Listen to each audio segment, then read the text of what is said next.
Hi, welcome to Off Script. I'm Zach Lewis. And I'm Dr. Draper.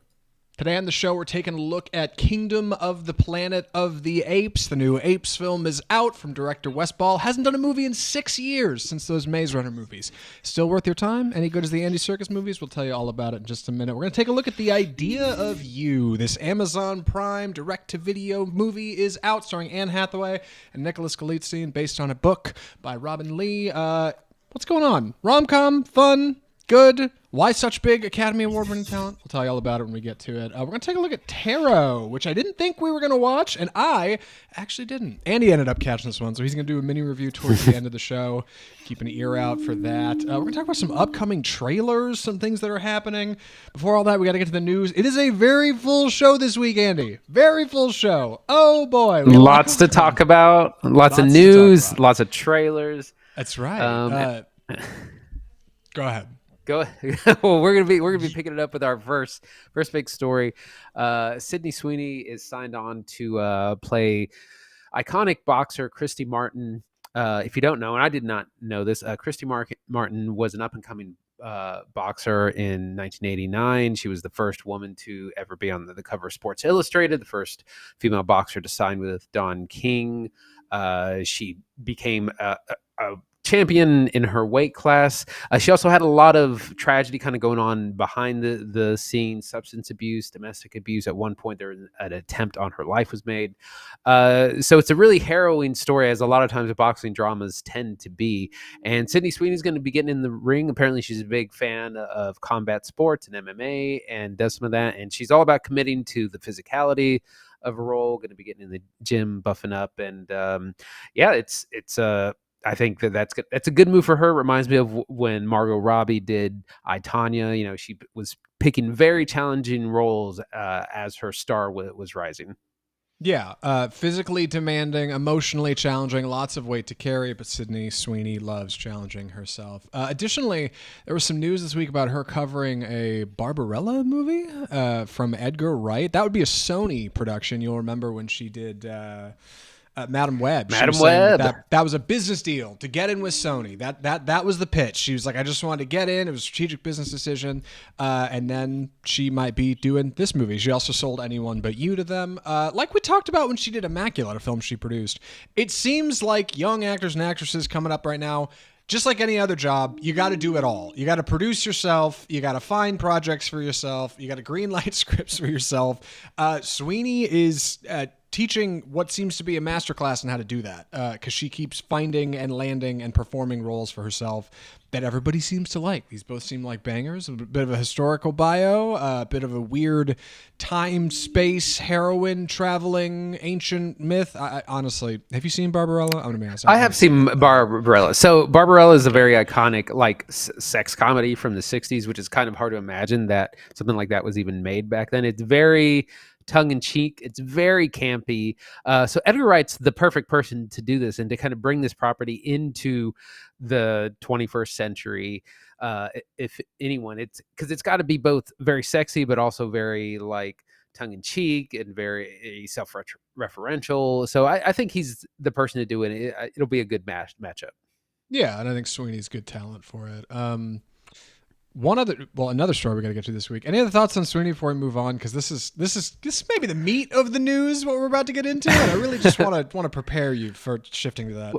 Well, like I said, it reminded me of Margot Robbie bursting on the scene in Wolf of Wall Street, but then she was very careful to pick really different and challenging roles so that she wouldn't just be typecast as a blonde bombshell, which of course she can do. But like I said, she did I, Tonya. She did Babylon, lots of other smaller things, and so that would eventually lead up to something like Barbie. So I think Sydney Sweeney is kind of following those footsteps, doing very challenging, very different roles. We reviewed her movie Reality a couple of months ago about Reality Winner, and that was a very different kind of film. So I think she's making smart moves. Yeah, not just an actress, folks. Keep an eye out on Sydney Sweeney. Our next story this week, Andy Cable might be coming back. Let me explain. If you haven't heard, there was an announcement earlier this week that Disney Plus, Max, and Hulu are planning a major team up to release a bundle of Disney Plus, Max, and Hulu all together in one service, one convenient line on your bill every month. It's like, here's your streaming thing for 3 streaming services. And then just a couple days later, Comcast unveiled a bundle idea for Peacock, Netflix, and Apple TV Plus. Just one bundle, so you can have 3 services in one easy, low price offer. Everybody said cable's coming back. My favorite take came from Jamal, actually, a friend of the show. Thanks for listening, Jamal, who sent me on Instagram a tweet that said, I might as well get my landline back. Andy, what's going on here? Like, what does this mean for us? Are we all going to be subscribing to cable again? The new cable? Somehow cable returned. Yes. Yeah, we mentioned we were in the streaming wars for about 5 years there, where everyone and their mother had a streaming service, and now we're in the streaming bundle wars because it turns out streaming is very expensive. It makes a lot of money, but it also costs a lot of money. No one besides like Netflix is actually profitable. Disney Plus isn't profitable, Max isn't profitable, so they're all trying to find ways to somehow squeeze profits out of streaming because no one's actually making any money. Disney is hoping to get there in the next year or two, and this is the next plan: is bundle multiple services, try to offer a much cheaper price, which none of the details are mentioned. We don't know what the price point or any of the kind of memberships will be. This is all probably going to be ad supported, though, because that's the big thing. The streamers are out of subscribers at this point. They're kind of maxed at that point. They're at around 250 million for Netflix and Disney. So the next place to grow is through ads. So that's where we are.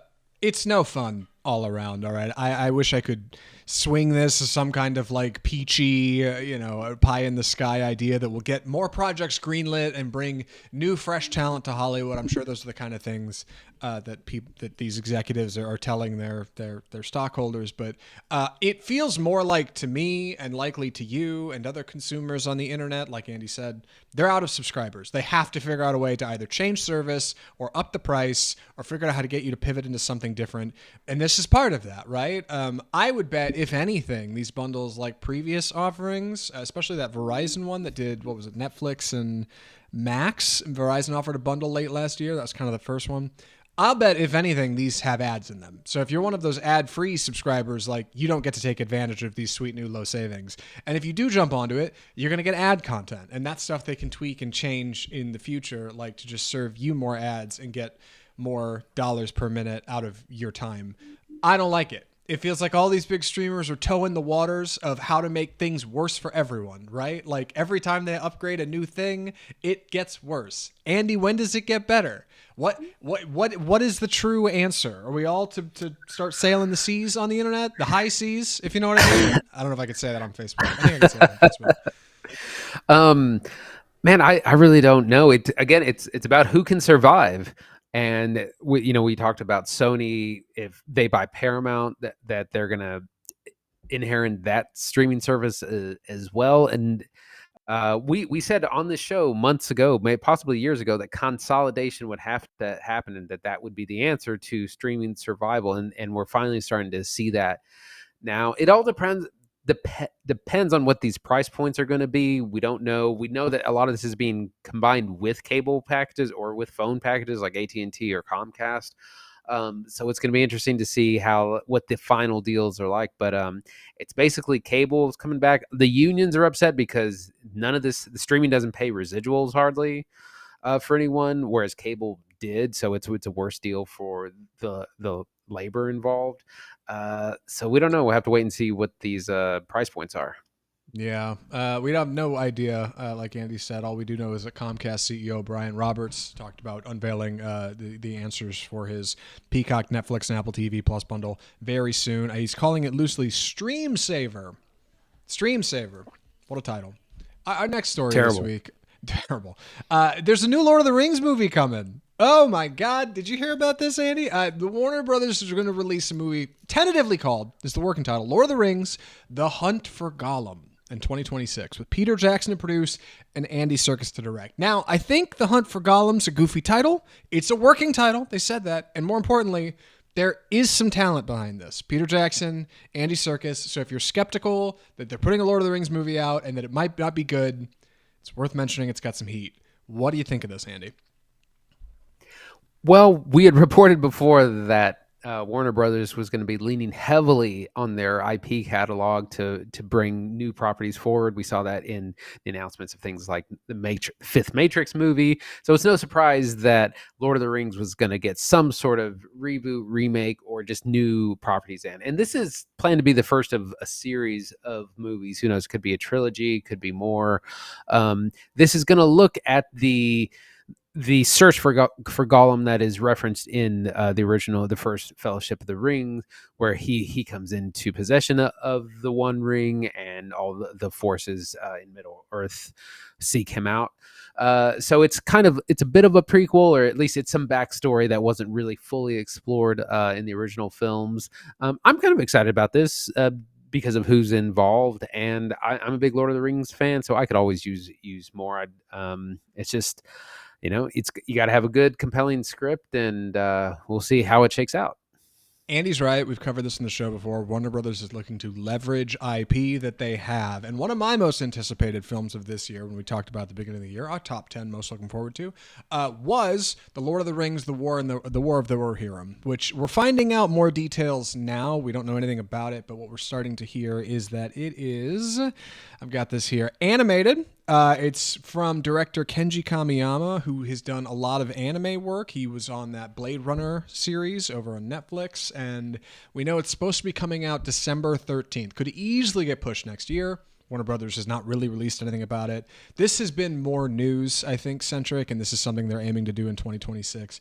It seems weird, right, to me, on its surface, that they're going to do a movie about Gollum, because when you think about the rich characters available in The Lord of the Rings, you think about our courageous ranger turned maybe negligent king Aragorn. You think about our elven archer Legolas, maybe our wizard Gandalf, right? Wise and gray, Ian McKellen.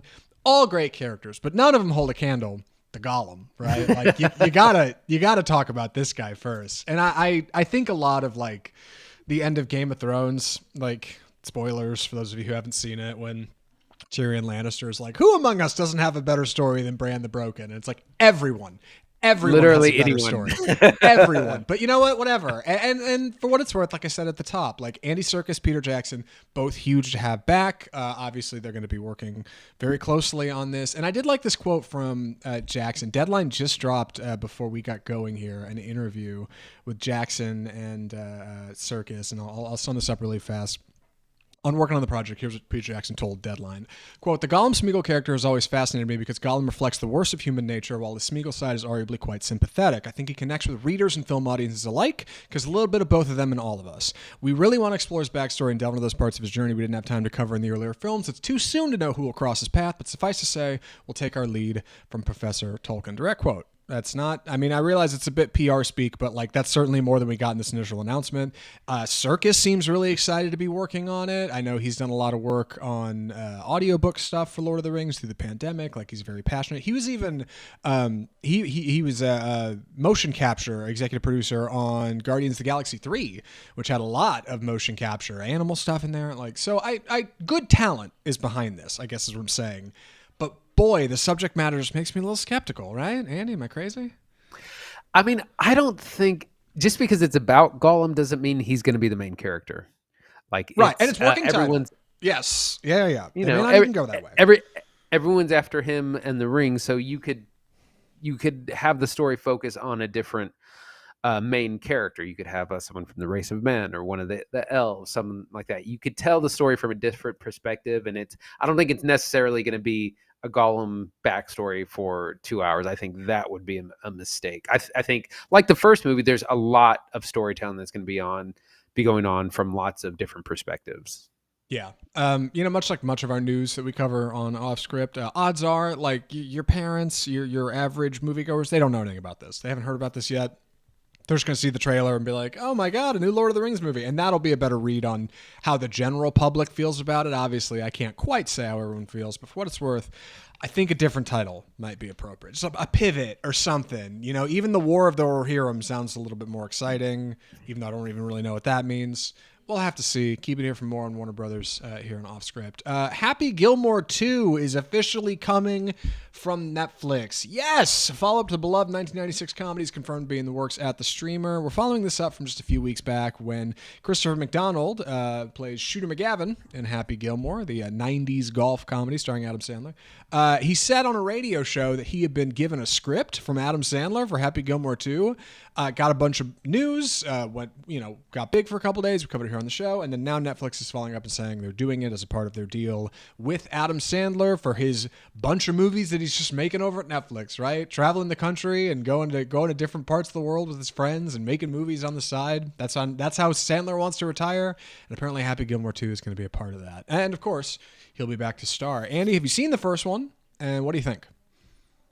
Yeah, I remember when these Sandler comedies came out, and they were hot stuff. They were kind of things that everyone saw. Somehow everyone had seen these movies, quoted them all the time, did the impressions of Sandler.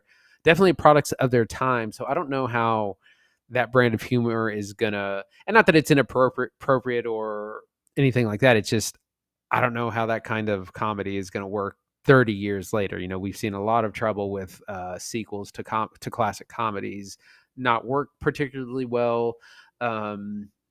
Also, anytime a movie's announced, but it's like Netflix is bringing, I'm like, oh, never mind, because you just never know what the quality is you're gonna get. A lot of times the streamers cut a lot of corners, so it's fine. I'll watch it. I'll see what. I just don't know what to expect 30 years after the original came out. I know, like to see Sandler's like other work on Netflix, I'm not very optimistic, but Gilmore is probably my favorite of his old movies. Like I really think it's hilarious, and Christopher McDonald is a gem as Shooter McGavin, like the heel pro golf player.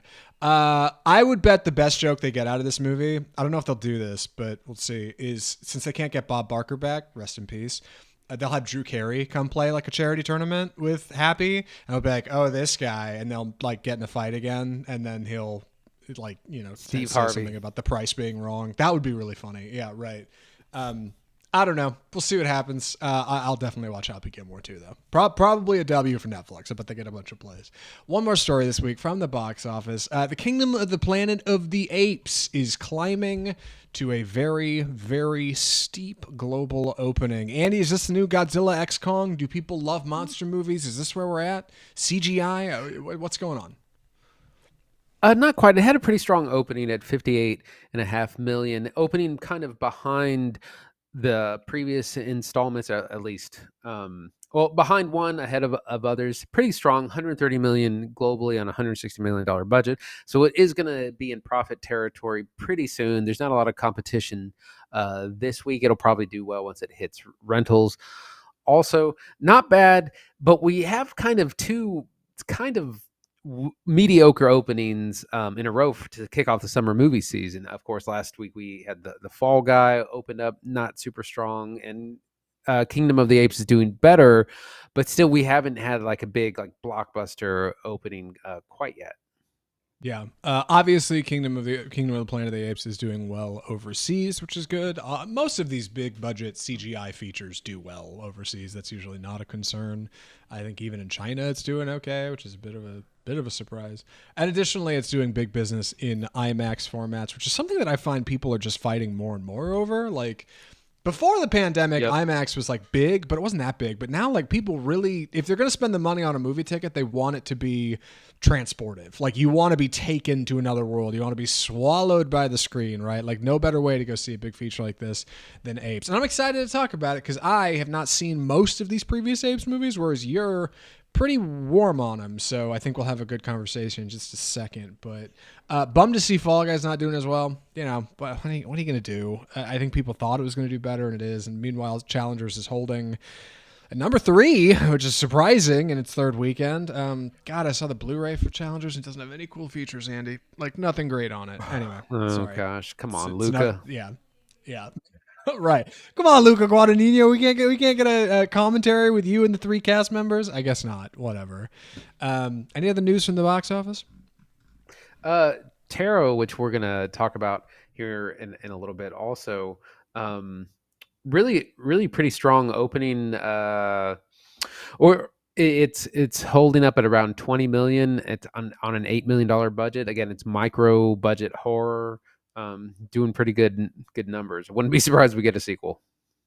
Definitely. All right. Well, with that, we should move into our first review of the episode. Lots to cover this week, going to be very full. So we're trying to move through this as efficiently as we can. But like I just said in the news story, I'm excited to talk about this one. I'm not warm on the Apes movies, and Andy is. So I think we'll have a good back and forth on what exactly we got here. But for now, Andy's going to be taking the summary on this. Andy, please take it away. Kingdom of the Planet of the Apes. Of the a lot of those in there. Kingdom of the Planet of the Apes, directed by Wes Ball. This is a reboot of the Planet of the Apes films, which were originally started in 1968. There were 5 films. There was another film in 2001 by Tim Burton that didn't really go anywhere. And then they were more recently rebooted in the 2010s, originally starring Dave Franco and Frida Pinto. Those 3 films are really good and did really well financially. And so here we finally are. This is the beginning of a new trilogy, but also continuing the story. This is reportedly the 4th in what may be 9 total films. So we might get a whole lot of these in the next decade and a half or so. Anyways, the story, it takes place 300 years after the previous movie, and where we meet Noah, who's a teenage ape. He is coming of age, him and his friends. At the beginning of the movie, we find them searching for eagles' eggs to hatch and raise. They are the Eagle clan. They raise birds. They are bird people. At one point, they are attacked by a more kind of advanced ape society. They ride horses. They have advanced weaponry, and their clan is enslaved and taken away. Noah is left for dead. Eventually goes on a quest to rescue his friends and family. Along the way, he meets the orangutan Raka, who's an older, wiser figure, teaches him a lot about the world that he doesn't know, as well as May, who's a human character played by Freya Allen that we've seen in a lot of the trailers. That's kind of our setup. There's a lot going on in this movie. A lot of it works. It's got some issues as well. Zach, what do you think? So I think Kingdom of the Planet of the Apes is a good movie. I do. I was a little skeptical going in. I didn't know a lot about the previous films. I hadn't seen all of them. And so I figured it was probably going to be a bit like watching James Cameron's Avatar, right? Like lots of CGI, like you kind of just get transported to a different world. And one thing that I didn't expect was just how effectively like the setting is used of a post-apocalyptic world, right? Like lots of giant overgrown like cellular towers and buildings, like things that offer verticality for apes to like move through and use as an exciting setting with action and visuals and tension, but also like are reflective of a time gone by, like of a world that used to be here. And I think in that way, like Kingdom of the Planet of the Apes does a really good job of setting up this idea of a new kingdom, a new something to come, built on the back of this character Caesar, played by Andy Serkis in the previous films. I like the characters that are here. I like what's happening. It's just a little too long, I'm gonna be honest. And I feel like there's a lot of people that watch our reviews very briefly at the top and then see something they disagree with and then just go hit the comments and tell us that we were wrong. And that's probably where people are going to be like, what do you mean it was too long? I had a great time. Me too. I had a great time. But also it's like 2.5 hours, dude. It's a lot. And like, that's a lot of time to cover what might be a bit too thin here. Like I like these characters. I like the performances in them. I was actually really interested in where they took me. But boy, it feels like they have so much to cover, and with the idea of more films coming, it's just a very rich world for storytelling, I guess is what I'm saying. So, Andy, where do you want to jump into this? I want to start with kind of our plot and story here. Apes together long is what I've been saying because it's a 2.5 hour movie. There's a little bit too much going on. It takes like an hour to really get going. The second half is better than the first half. There's a whole lot of walking and talking and setup. There are some interesting points in that Caesar is the kind of iconic hero from the previous 3 movies, and he's been idolized, but also co-opted into kind of a negative way by the villain Proximus Caesar, played by Kevin Durant. And so there's kind of some political undertones there of co-opting like a positive message into justification for bad things. And Proxima Caesar also he's the one that has this vision, this dream of a kingdom of the apes, kind of this warlord that I will conquer all the ape clans and we will be one clan. So it's very authoritarian approach. We don't see him until way late in the movie. Like it's over an hour in until we meet Proxima Caesar, who's a great character and he doesn't get quite enough screen time. The character of Caesar's kind of in the background of all this from the previous films. That what's his name? We meet Raka, who he's like, well, let me tell you the truth about some of these things that you may or may not know. There's a whole lot of looking into telescopes without seeing on the other side. It's unclear what Freya Allen's character May is kind of doing for a lot of this movie. It kind of doesn't make a lot of sense. It does start to pick up more, like I said, once we reach Proxima Caesar, which is about in the second half, when he's trying to rescue his family, and we get more plot and character development there. It starts to tie in a lot better. We get some better action scenes, but man, that first hour is a drag. The animation is really stunning in this film, obviously, right? I feel like you can't talk about it without talking about how it looks. Not that it's quite as far as Avatar. Well, no, Avatar does blend live action. I take it back. So no, it definitely does the Avatar gag. Like, definitely has some human characters running around with non-human characters. But I think one of the things I was not sure about watching the trailers whether or not I was going to fall into the, like, the uncanny valley and feel like I'm not really looking at people. But watching the film, it becomes really obvious, and this is probably something if you've seen the previous Apes movies, but hear me out as a newcomer, just how much like the eyes of each of these characters draws you in. Like, that's really where I think like the sweet spot is for the illusion to work. Like, when you watch Noah for a long time, like you really do start to feel a bit of a connection with this character that, like, you understand is nearly completely animated. And I think that's where they really got it dialed in. Like, his struggles with his family, like how he feels concern about how his father feels about him, and how he's insecure about that, and why his father is a big leader in the clan, and how he wants to be like him, but he's weak, and the way he can't quite look at people directly in the eye. Like, a lot of like eye line work is really fine here, and I didn't expect that. Like, just like the setting, like I didn't expect something of that quality to come into like my animated ape movie, and I was really pleased. Like, I know these previous films are scoring real high on Rotten, like they've obviously been well received. People have told me to go watch them. I gotcha. I probably should go back and watch them, especially after watching this one, but I was just really impressed at how well it comes across. Now, given watching the movie, I definitely could not place anybody. Owen Teague is our lead as Noah. I know him best as Patrick Hofstetter in the It movies. He's in the first one. He's a kid in the first one. I couldn't even tell you which kid he is. Yeah, and I think he's in a flashback in the second one, and like that's all I really know him from. But then looking at him on IMDb, I can look at his picture, and be like, oh, I can kind of see the lines of Noah's face. I can see how they shaped him into that character. Meanwhile, Kevin Durand functionally steals every scene he's in.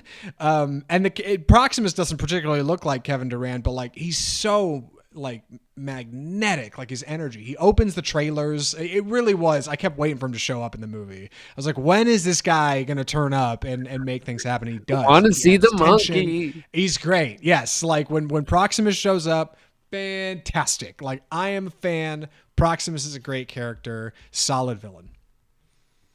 Yeah, we do have. I do like our characters. Noah is great as this kind of insecure young ape who's like, he's not really respected by his clan just yet. Him and his friends, they're they open with this quest to go find eagle eggs and bring them back to then hatch and raise. And he's a young kid. He's not quite a leader, and so we see him have a good journey, and he's played excellently by Owen Teague. Kevin Durand, phenomenal as Proxima Caesar. And like I said, I was just waiting to get there, and it took so long. And he gets a lot of screen time, but he could use so much more, and we could use a little bit more justification for his just what he's doing and his motivations as a character. Raka is really good as well, played by Peter Macon, the orangutan, another good character that we don't get quite enough of. So we do have strong characters. We also, Noah has a couple of friends as well that he teams up with eventually overcome his obstacles. So we have good players. We just need a tighter script. I know I mentioned that I really liked some of the settings in this film.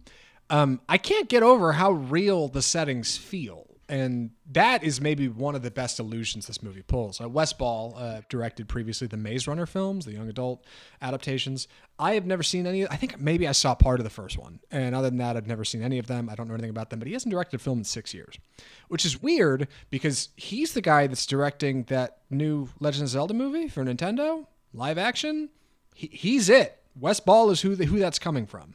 So this movie is the best look we have at maybe what he'll be doing and kind of the worlds he'll be building and how he tells a story. And you get so caught up in the journey of our apes that you forget that, like, it looks like they're filming outdoors all the time. It looks like they're filming all the time out in natural locations. It is a little... I couldn't place where exactly they were. I should say that. I don't know if the film ever says, like, you're around this city or this area in whatever country they're in. It's supposed to be like kind of like West Coast, like San Diego. I figured area. it had to be a little coastal, yeah, or San Francisco, somewhere around there. Yeah, yeah. But I still like the world that's here. Like it's really rich, and it feels like something you could really tell a lot of stories in. And like, I think that's a good thing. I think if anything, in regards to the writing, they maybe just try to tell one too many. Yeah. Like waiting an hour to get to our villain is like, it's a long time, man. Like y'all couldn't figure out a way to get him in maybe act one, like get something exciting going on. They kind of do this shell thing until they get to him, which is fine. Like that's all part of the experience. But, it definitely feels like there's time to get up and use the bathroom in the middle of Kingdom of the Planet of the Apes. You're not glued to the screen for 2.5 hours. Yeah, like you said, there's a lot going on. This does have that feel that it is totally setting up more film. So in a lot of ways, like there's not really a rush to tell a concise story because you got to do a lot of setting up. It's got that Force Awakens problem. Not quite as bad as that movie, but it's setting up so much that it doesn't really focus on being an open and close story itself. Yeah, and like challengingly, I think I haven't seen the films, but I feel like Caesar is a very central character in the larger narrative plot of like the war of the apes and the humans and this virus that has changed the dynamic of things. Like, whereas Noah is much smaller. He's a much smaller part of that. And like, he doesn't really have anything to do with that because that was years ago, you know, like, and that's a different shift. And I can't speak to how that affects the previous films, but in this one, it makes it feel like there's just so much more to do. And that's exactly what the goal was, right? Like Ball's talked about this since the film has come out, since the ending's been revealed, which we're not going to spoil here, but he talks about how there's just so much more room to tell stories. And it's like, man, what a weird place to leave your first movie you're jumping back into stuff with, which is like, there's just so much more. There's so much more we could do, you know? Like, I don't know. I think it's got good franchise chops, but it feels like this like constant high that the series has been riding of like late 80s, early 90s on Rotten is going to start to, you know, it's going to start to dip a little, like a maybe. And that's fine. Like, you know, that's fine. But I don't know. Does that any of that sound on, Andy? Like, having not seen these movies, am I even close to correct? Yeah, I mean, those, like I said, those ones from the 2010s are really well written, and they kind of have a lot more to cover because they follow the fall of humanity to the apes because of a virus that's invented. So there's a lot of big changes to happen here. You're kind of not sure where it's going to go from because it is an all ape planet at this point, a true planet of the apes. So you have to introduce new conflicts and bigger conflicts. And there's a challenge to move forward. That's for sure. Yeah, it absolutely is. I don't know. I love the human moments in this, not the moments where humans are present, but the moments that feel uniquely human in a film full of apes. I think it's probably what worked best in those previous features. Overall, coming to it for the first time, I don't think I had to have seen the previous movies to know what was going on, but it did feel like I was missing out on a lot of like inside jokes. Definitely. There's some symbology, some characters referenced that I'm like, I don't really know what they're talking about, but overall, seems like a fine entry point for the series. Andy, any other thoughts or recommendations? I'm ready. Andy, would you recommend Kingdom of the Planet of the Apes? Yeah, I think generally I would, especially if you're a fan of the franchise. It has a lot of good things. We have good characters. The second half is much stronger than the first half. We have good action scenes. The action scenes, particularly towards the end, there's a lot of water things happening that are really good. It's a little too long, and it's going in a lot of directions, kind of all at once, trying to set up a new trilogy. But yeah, overall, I'd recommend it. Yeah, I think I would too. Maybe wait for streaming. I don't know if it's something you got to go catch in a theater. I caught it in Cinemark XD. Caught it on a big screen, which was fine. I don't know if you don't know if you need to spring for D box or Screen X, but I will say that I think I'm uniquely a little bit more confident in Wes Ball's pick as Nintendo's director for the live action Legend of Zelda, whatever that's going to be, because the idea of like a transportive like fantasy setting featuring a lot of outdoor settings, big forests, tall trees, of like a young boy or a man like going on a quest to like find something and ultimately like find himself, like fits kind of perfect. Like his pick makes a lot more sense, because when they first announced him, I was like, the Maze Runner guy, and now watching this, like, okay, somebody knows what he's doing. My man's got a hand on the wheel. Hopefully it turns out to be a good feature. Kingdom of the Planet of the Apes, not too shabby. And with that, we should move into our next segment. We got some trailers to look at. Just a few this week, but I'm excited to get into this first one. Andy, what do we call this segment? It's time for the trailer park. So our first trailer this week is Mufasa, the Lion King, or as Andy has coined, which I think is so brilliant. Andy, you want to tell him it's too good? You should announce it. Tufasa, the Lion Tufasa. King. Tufasa. It's perfect. Yes, from director Barry Jenkins, Mufasa, the Lion King is the kind of live action, really all animated follow up to The Lion King from just a few years ago. Disney's kind of live action, but really all animated remake from director Jon Favreau. Mufasa is the story of Simba raising a cub, actually, according to IMDb, where apparently he'll be reflecting on his father's journey, Mufasa, on how he became a young cub to a Lion King, right? Everybody says it's a shameless cash grab. Barry Jenkins has actually been getting on Twitter and saying, hold on a second, give it a rest. Like, this is not emotionally bland. There's something here. Give it a chance. I would love nothing more than to go see Mufasa and be proven wrong, Andy. It's hard not to look at this skeptically, though. It's Disney, right? Like, these are the direct-to-DVD people. Like, who knows what this is? What do you think? So I was actually immediately reminded of The Godfather Part 2.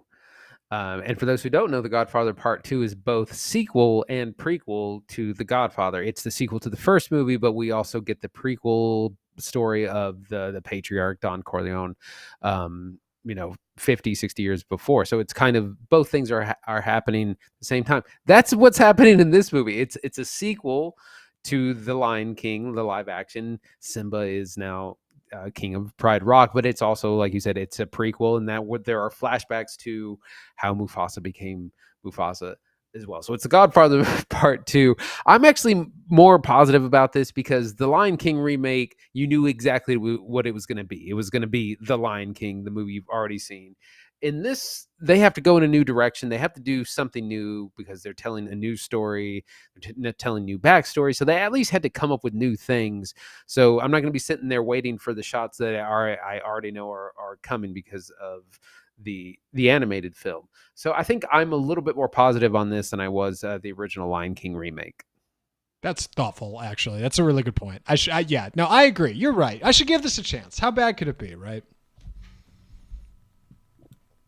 Yeah, it's. I think. I mean, Barry Jenkins is a fine director, Academy Award winning for Moonlight. And you hate to see a guy like that make a big budget Disney film, but maybe he can bring some of that gravitas to the film. Yeah, if anybody can do it, it's him. What's next? Megalopolis, which is the long gestating passion project from director Francis Ford Coppola, self-financed, sold one of his businesses to be able to do this this movie. The trailer finally came out. It's premiering at Cannes right now, like this week.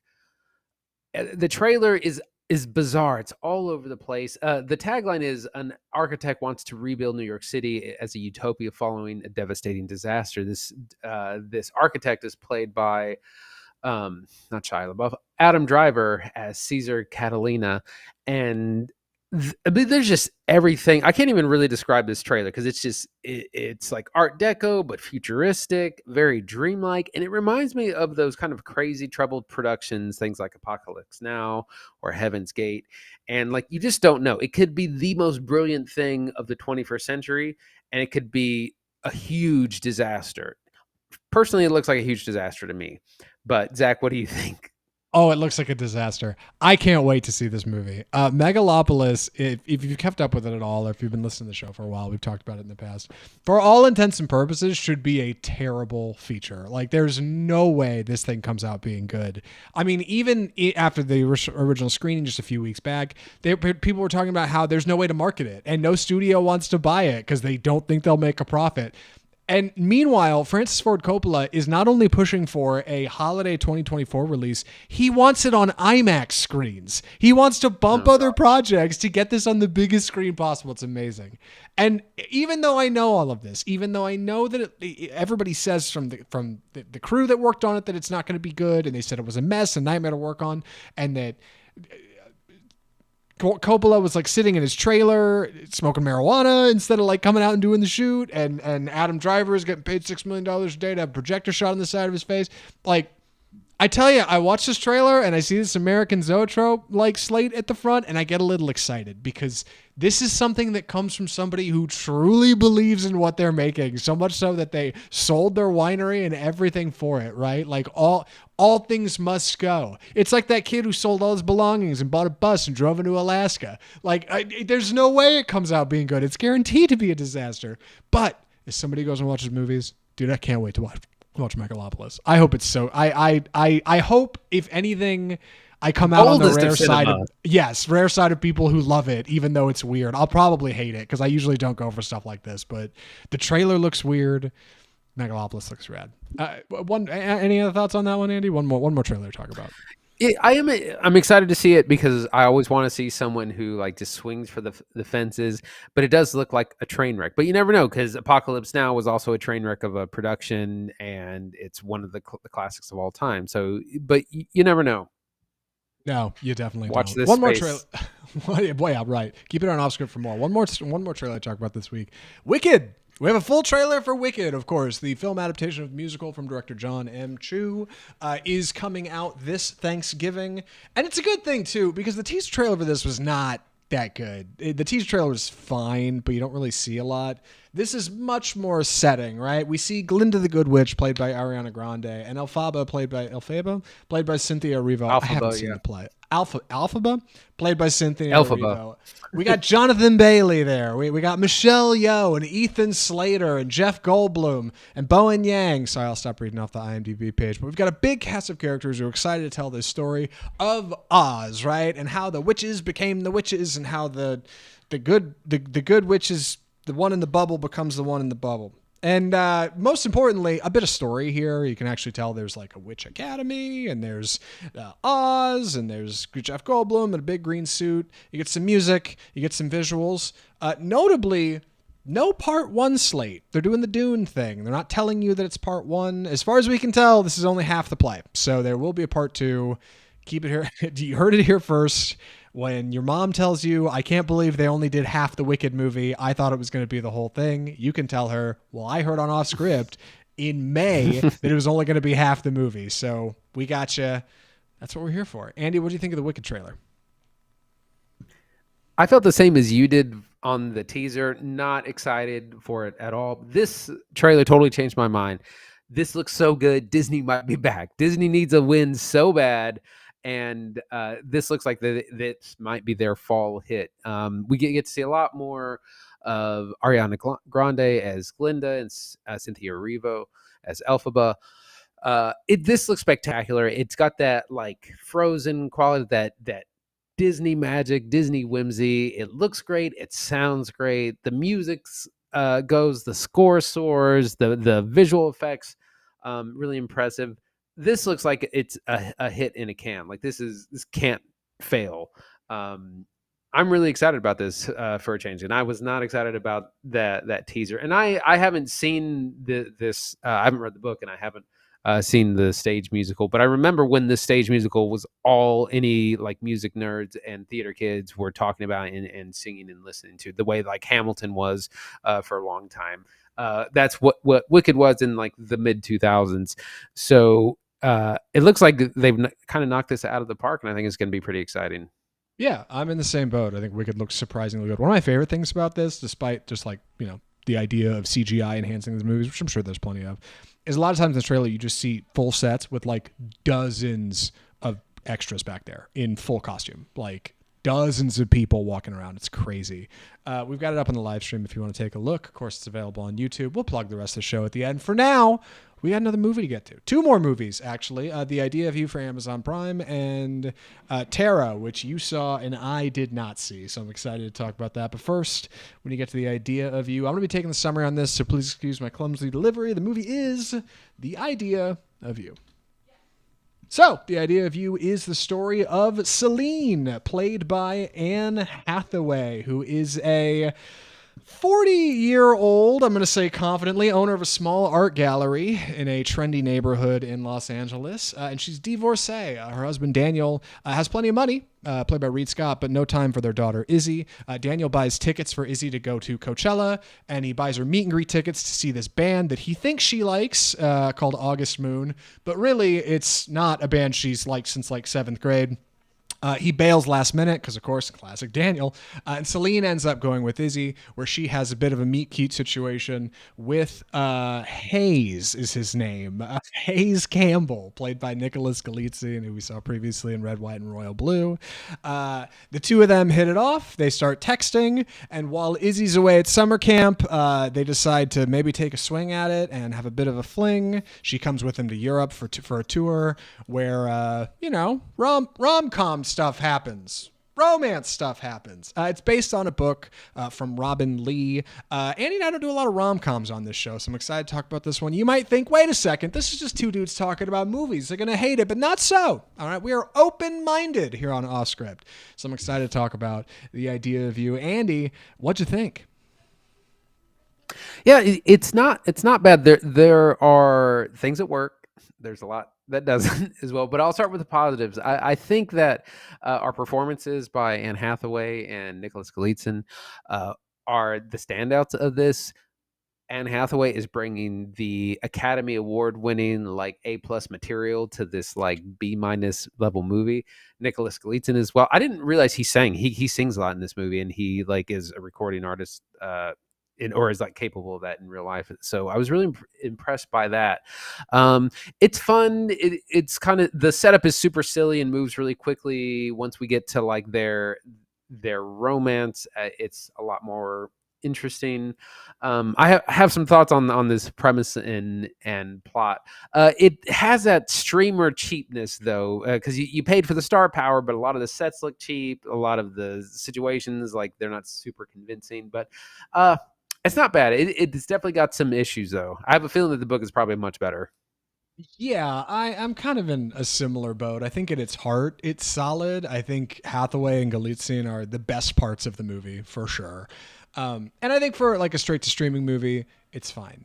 I think the things that don't work are the plot. And it's funny because when I went looking for behind the scenes and trivia and trying to do some, kind of extra research for the show, I didn't find a lot other than people saying they really, really don't like the plot of this movie and the plot of the book because they feel like it's based on Olivia Wilde and Harry Styles, right? Harry Styles started dating Olivia Wilde while she was producing that sci-fi movie starring Florence Pugh that's escaping me right now. She was directing it. And he is notably younger than her, I think 10 years. While there's definitely a bigger age gap here, it's nearly 20 years in this film. It's worth mentioning that Hathaway is 42 in real life, so she's playing 40 just fine. And Galitzine is a singer, right? He can sing. There's a number of videos that he's published in the past of him singing and playing guitar. So he hits it all here. He hits all the parts.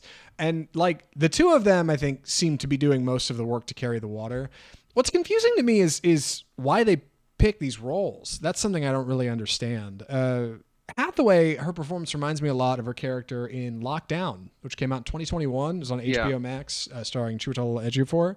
It's a Doug Liman picture, and that was a COVID movie where she is just basically like a basic but well-doing housewife who ends up corroborating with a partner to steal a diamond or an art piece. I'm not even sure what. And it's very down to earth. It's like simple sets. Yeah, we're just reading a simple script. We're not doing anything wild. We're not doing any crazy hair. It's a big departure from her work in Eileen in 2023, where she's this like magnetic blonde bombshell. So good. Just a bolt of lightning in the movie. Yes, like huge.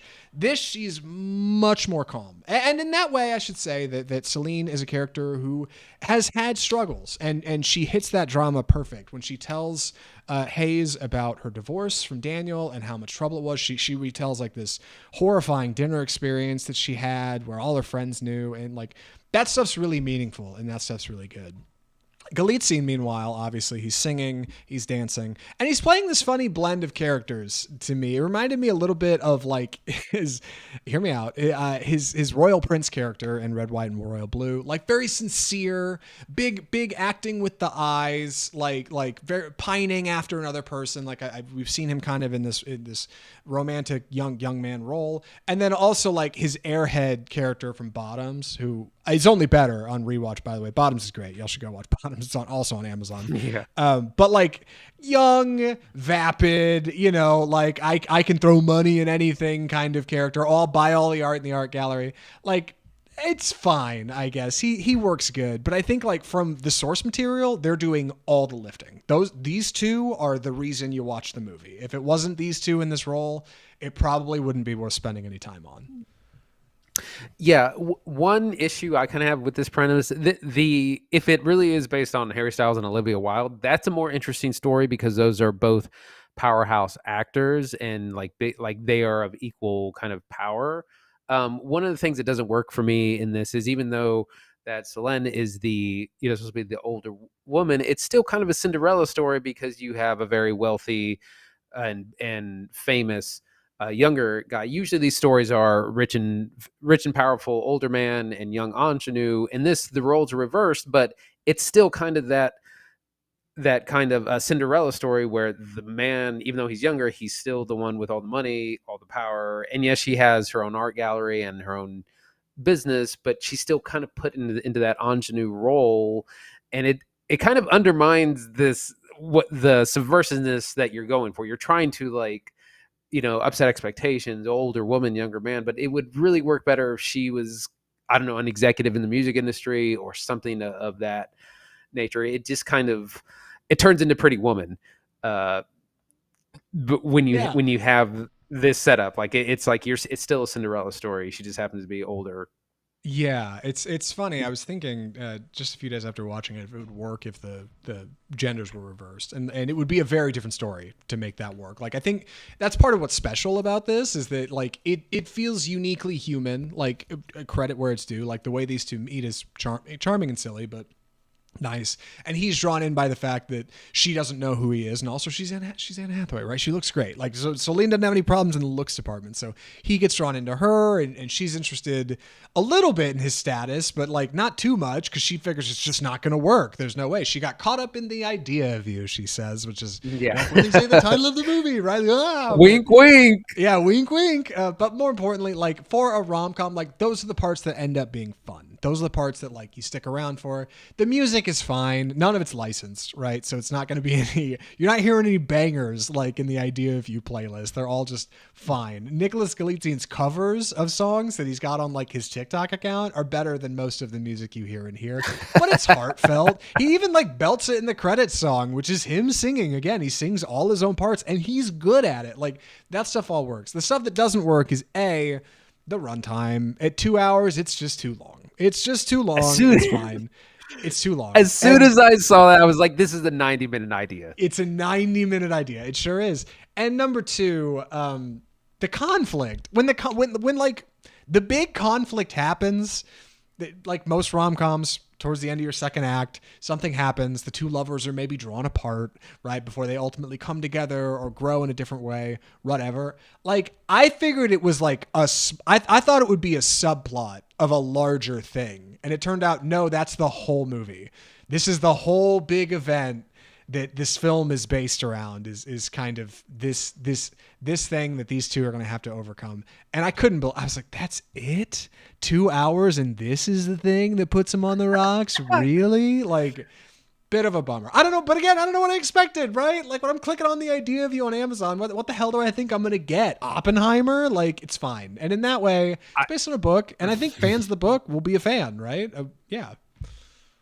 I think that we had two kind of all is lost moments, end of Act 2, like because we get there and then we seem to recover, and then we kind of it happens again. And part of that is the B plot, which is we have backseated, and the movie does as well. Is we've left out Izzy, who is the daughter of Solène, played by Ella Rubin, who again she's at the beginning of the movie where they all go out and to Coachella, and that's where they run into this pop star, but also there's a plot point of her going away to work at a camp for the summer, and that's part of how she like jet sets away during that time. And yet the daughter plot just kind of gets thrown out the window until the very end. But I think despite a lot of its problems, I think it's an enjoyable popcorn flick. It is pretty funny, and a lot of points we do have good performances from our characters. I have a feeling that the novel probably tackles some of the more serious aspects about relationships and relationships of differing ages much more seriously than this movie is. A kind of, you're just here to see pretty people have fun and be romantic. Yeah, and like mission accomplished. I will tell you before we move into final reviews, Andy, the movie has a different ending than the book, which is weird. You wouldn't think the ending would be any different, but it is. So actually, I did. I kind of thought, I was like, I wonder if they do the same thing, because I know. Fascinating. Anyway, any thoughts on this before final recommendations? I'm ready. Andy, would you recommend The Idea of You? It's perfect for streaming, which it's already available on Amazon. We get good performances from our leads, Nicholas Scalise and Anne Hathaway. It is funny. It's charming. The setup is a little bit bumbling, and it goes on for too long. It's a full 2 hours, and it doesn't take on any of these subjects too seriously. But it's a good, Saturday afternoon popcorn flick. Watch it with your significant other. So perfect for streaming. Yeah, I'm in the same boat. Like, it's perfect for streaming, and it's already there, and it's kind of perfect for Amazon, and it's already there. If you need a little rom-com to throw on and make you feel a little better, right? Pluck you up, maybe. You want something to throw on for date night, stay in, whatever. Like, solid. You got good talent at the center of it. I think they're both just, obviously, I think they maybe wanted to work together, but more importantly, like, get in the bag a little bit, all right? Every actor's got to act. Every actress has to act. And if I had to say, like, well, I think they do great work. If you really want to see Hathaway, turn it on. Dude, go check out Eileen. They added it to Hulu just last week. Solid. Dude, go check out Eileen. Eileen's great. She's so good in it. Anyway, Idea of You, rock solid. One more movie to talk about this week. An unexpected turn. We didn't think this was going to happen. We didn't plan for this. We didn't tease it. But I'm excited to get into it. Andy, how did you end up going to see this before we jump into the review proper? Just had a friend who was like, hey, you want to go check it out? Or... Yeah, I had a friend who was interested in going to see this, so I said, yeah, I'd tag along, and might as well throw it on the show, into the review. I appreciate you going to see it. Let's do it. Tarot. So this is a new small horror film from director Spenser Cohen and Anna Halberg. It's based on a book by Nicholas Adams called Horoscope, and it opens up in a very cliche way. We get a bunch of college students go away to an old creepy house for a weekend. They start exploring in the house. They find a locked basement. They break into that basement, and they find a bunch of kind of what look like pretty cursed objects, and they pull out this really old deck of tarot cards, and one of the members, Haley, is into horoscopes and astrology and palm readings and tarot readings, and so they said, well, okay, why don't you read everyone's tarot thing? And so she goes through everyone, and the cards are really creepy. They're hand painted, and it's a curse movie. Basically, this curses everyone to be killed in the manner of the cards that they pulled, in a very kind of Final Destination way, where their deaths are kind of predicted, and they can't really, it's one of those, like, is it fate? Can we avoid fate? And they have to then work together. Some of the friends are killed off, and they then have to work together to try and break the curse and not die themselves. It stars Avantika, who we saw in the 2024 Mean Girls, Jacob Batalon from the recent Spider-Man movies, how far he's fallen from the MCU, and then a bunch of people that I don't know, which is usually how a lot of this smaller horror goes. But it's not too bad. It starts off a little weak, like I said, little cliche, wasn't very scary, but about halfway through, it starts to get better. We get more into the lore and the backstory of how the cars became cursed, and our kills and our scares become more elaborate and a lot more scary by the end of the film. And it's a hot 90 minutes, so it's a quick watch. I think the horror space is so full of not like direct to stream kind of horror, but like there's a difference, right, between this idea of like elevated horror, something like a Jordan Peele project, right, or maybe even like Scream 5, versus like the Blumhouse horror, right, like the Camp, the Megan, the Malignant, and those are the good ones, right? You're forgetting the stuff like Fantasy Island that nobody saw. When I watched the trailer for Tarot, it feels like the second one. It doesn't feel like I'm about to watch Talk to Me. It feels like I'm about to watch like 90 minutes, blow right through it. Gonna see some good stuff, lots of fun. Is that a good read? And is the movie, I think, self-aware? Do they know that's what they're making, or does it play it pretty straight? Where are we at with this film? It does kind of take itself seriously, but it opens almost exactly like Cabin in the Woods. Like, it's almost play for play again. They're going away to this secluded house that they've rented. They're exploring the basement they shouldn't be in. They're messing with objects they shouldn't, that clearly look like they're going to curse you. There's even one of the characters is called the Fool, which is famously used in A Cabin in the Woods as well. So I was kind of rolling my eyes at the setup, but it eventually does really get into the lore of it. And I think that's the part that works, because you have the Fool, the Hanged Man, the Cursed Priestess, the Magician, Death itself, and you have kind of personifications of these that come in and kill, and the kills kind of get gruesome and more involved the longer the movie goes. So it's not super scary, but it does get more and more kind of creepy by the end. I was going to say, I think in the trailer I counted like 4 villains that you spot. And I was reminded watching the trailer, because I haven't seen the film, of like the first It trailer, where you know that Pennywise the clown is kind of the big bad, but all these kids have their own visions of fear that kind of haunt them, right? So everybody's got kind of their own antagonist that's chasing them down. I would assume that's related to our tarot cards. How do those kills come off? Particularly gruesome, gory? I mean, scary? Are you getting jump scared the whole time? What are you looking at here? What kind of horror? There are a lot of jump scares. Most of them are not scary. It does do better the longer it goes, for sure, because it takes more time and it does get creepier. It's light on gore. A lot of it is very implied.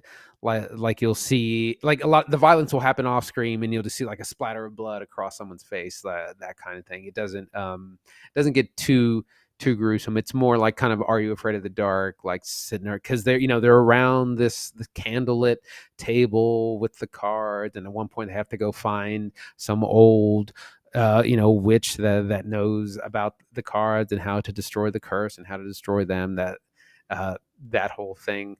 So it's that kind of movie. Well, it's funny you say candlelit table, because I wanted to ask about the lighting. I don't know if that's something you paid particular attention to, but when the trailer's dark, and I don't just mean dark in the way of like, oh, they're hiding CGI back there dark. I mean, it's a lot of like candlelight and a lot of like particular point lighting, and that's kind of interesting. You don't always see that. I'm reminded of like Haunting in Venice dark, like just a dark looking movie, right? Lots of candlelight, lots of natural light. Good vibe, hard to see. Where do you land on that? Yeah, I would say so. It is that kind of dark film. Lots of like, oh, what lurks in the shadows.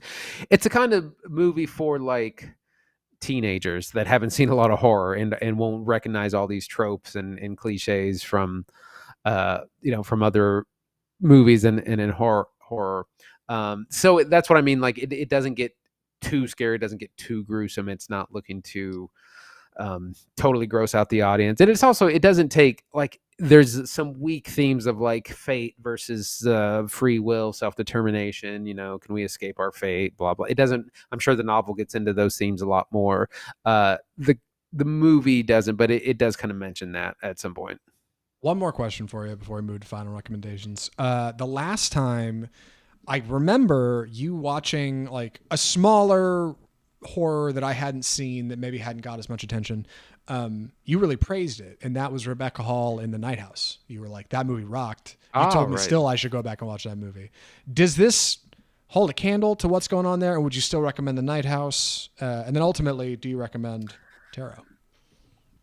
I would still recommend The Night House for sure. That movie, it really creeped me out. It got me with a really good jump scare. I'm still mad about it because I pride myself on not really ever being surprised by jump scares, but it really got me good. And that movie also has some kind of more mature themes as well. As far as Tarot goes, if you're a big fan of horror and you're looking for something to watch this weekend that's not The Strangers, check it out. It's probably better save it for streaming. Watch it with your friends in Halloween or when it's available to stream in a couple of months. Like I said, it's got a ton of horror cliches, but it kind of gets a lot more interesting by the end, does more with its premise. It's doing well financially, so we may see another one of these. Who knows? I know. I did want to ask if it sets up for a sequel, but we're not a spoiler show. It's not what we do. Just straight reviews. Well, I will say this because this isn't a spoiler, but a lot of horror movies is like you by the end you've defeated the evil, lifted the curse, whatever, and then usually in like the last 60 seconds there's like a hint that, oh no, you didn't actually defeat the thing and you didn't actually lift the curse. It's still there, or it's coming back for the sequel. This movie doesn't do that. I was totally waiting for that. Like it doesn't do that? Does not do wow.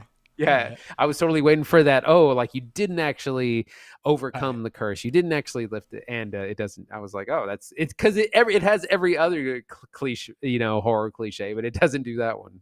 Yeah, a lot of cards in that tarot deck, right? It'd be real easy to pull a few more for a sequel. Yeah. That's Off Script episode 252. Good Lord, Andy, a triple feature. And one of our longest episodes of recent memory, squeezing 3 in. Not too shabby. What are we watching next week? So next week, we're going to be watching I Saw the TV Glow, which is an indie film that we've heard a lot about. It looks really weird, bizarre. I have no idea what it's actually about. It's been kind of described as a lot of different things, kind of horror, kind of other things. We're excited to see that and talk about it. And then we're going to be seeing what else is playing on streaming. Just some FYI releases. The kids film If, which stands for Imaginary Friends, produced by John Krasinski and written by Phoebe Waller-Bridge, is out this Friday, May 17th. If you need something to take the kids. Back to Black, the Amy Winehouse music biopic, is also out this week. We are probably going to skip that because we've heard a lot of kind of mediocre things. And also for horror fans, The Strangers Chapter 1 is also out this Friday. All right, might be able to squeeze in a double theatrical somewhere. Excited to watch TV Glow. Skeptical about If, but I've liked Krasinski's previous work, so it might be good. And then, Back to Black and Strangers. I have not heard any heat for those pictures. I've heard people be like, sigh, so we'll see.